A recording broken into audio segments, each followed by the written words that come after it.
Good morning, everybody. I'm so happy to be here making an impromptu video with Coco Chanel.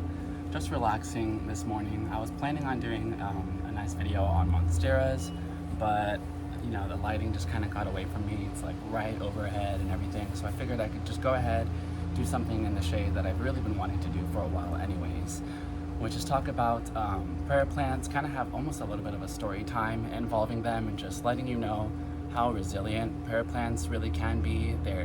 I feel like a lot of people have this perception that prayer plants are really dainty.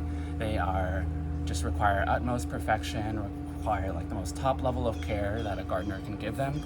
And while yes, they can be troublesome, finicky, a little bit particular, things like that, they probably are a lot more resilient than a lot of people would give them. So don't judge a book by its cover just because it has, you know, these little dainty leaves. It's kind of sensitive and things like that. They could also have a lot of will to survive and thrive. So without further ado, let's get into it with some calatheas and just prayer plants in general, because some of these are also marantas. And you know, some things in the calathea family have been reclassified as like Japorthia or whatever. So I just want to go ahead and say prayer plants in general, whether it's Stramanthe, Maranta, Calathea, Japorthia, they're all kind of rather similar in care and kind of the way that they like to grow back as well. So this one is just a nice typical one that you might see in the stores.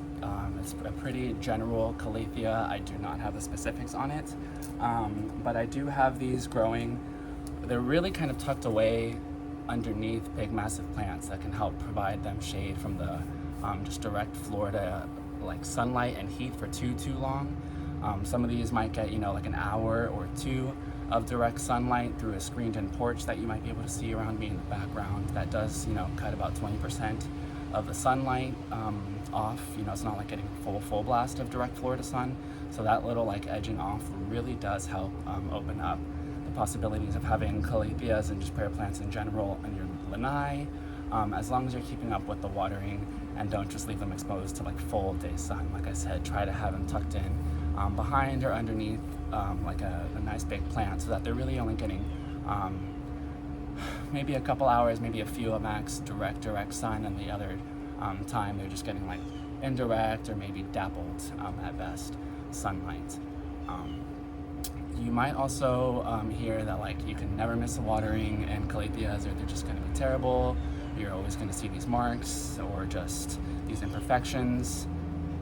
That might be the case sometimes. You know, you might you know, skip a watering, miss a watering, and you might lose a whole leaf or anything. But I mean, truly and really, you can kind of see this Calathea network, I believe is what it is, like has some, you know, brown spots. This was put in a little bit too direct sun of a location. It was getting a little bit too much of the direct sun, like I was saying.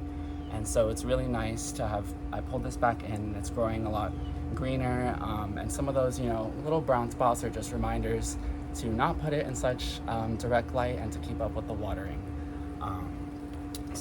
Even so, this one is actually in terracotta, which you might be surprised by. Some people like to really either keep them in their nursery containers and then have them in like a cache pot, kind of like this one here. This one is actually more in a plastic container that is in, like, I guess what would be called a cache pot. You know, a pot that doesn't have really a drainage hole or anything like that. This one's actually liking it so much that you can see the roots are coming out through the bottom. So, whoa, this one, there was a bug at the bottom that kind of scared me.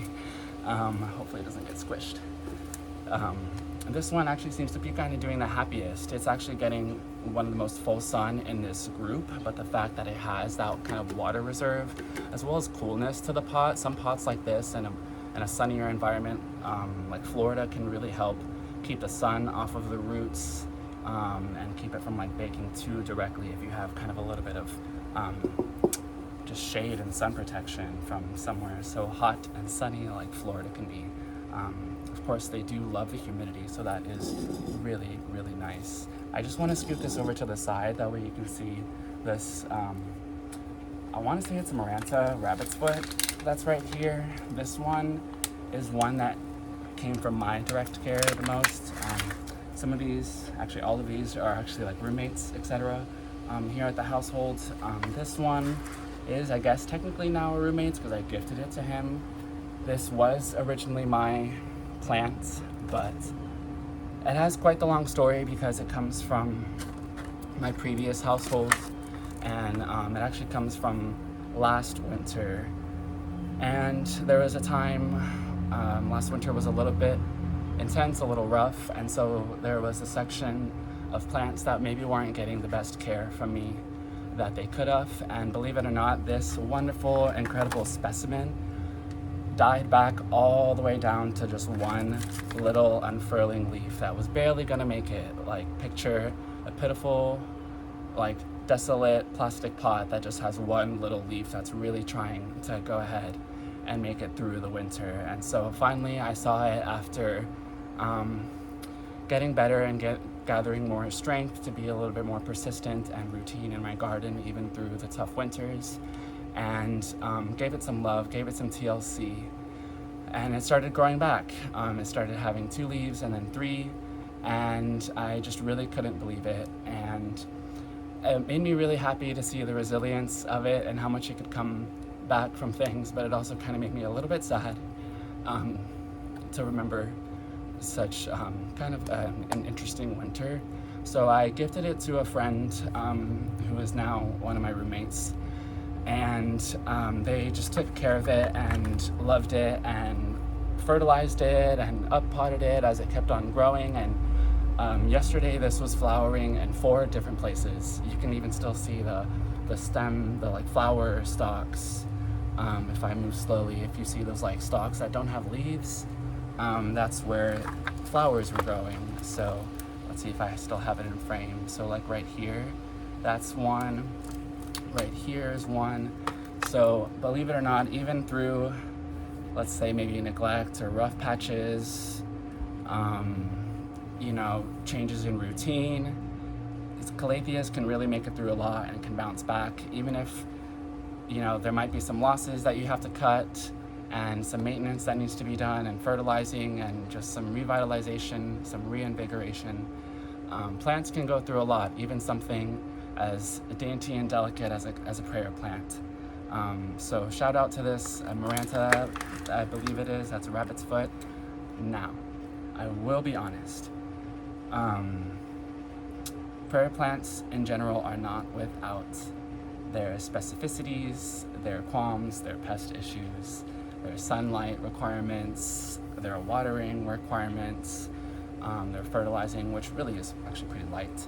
But I am going to take this camera off the stand to go ahead and show y'all something honest, because as I was checking on this plant, I finally saw that there's just a little start of, I guess I want to say mealybugs is what it looks like. Just little baby ones. So you can see the whites if I go ahead and plop the camera, and I'm going to switch the camera forward, so forgive me. So right there, do y'all see that speckling of white? I don't know. It looks like little bits of fuzz. I'm trying to get in on it. So that right there is what would be, I believe, mealybugs. Might be spider mites. I always kind of forget the little, because they look different when they're juvenile like that. But either way, you don't want those. So feel free to go ahead and kind of cut back. It kind of happens when, with all this wonderful new lush growth in this prayer plant, you still want to keep ventilation going in there. You still want to provide a clean plant and not too overcrowded an environment where pests are going to go ahead and form. But with that being said, look at that really cute leaf that's unfurling. So with all that being said, feel free to just hopefully have a new admiration for the resilience of plants, in particular the prayer plant family. If you're kind of been one of those gardeners who have been a little bit timid to go ahead and get their first prayer plant, thinking it might be too difficult to care for, it might be too tricky, you might kill it, give yourself a little bit of credit as well as the plant.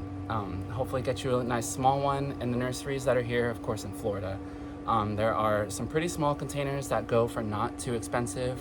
Hopefully, if you're not in pretty much the subtropics, you're able to go ahead and find some in your area for not too expensive a price. That way you can see how you can just get a nice, wonderful plant that I feel like is a pretty vocal plant. It really likes to speak.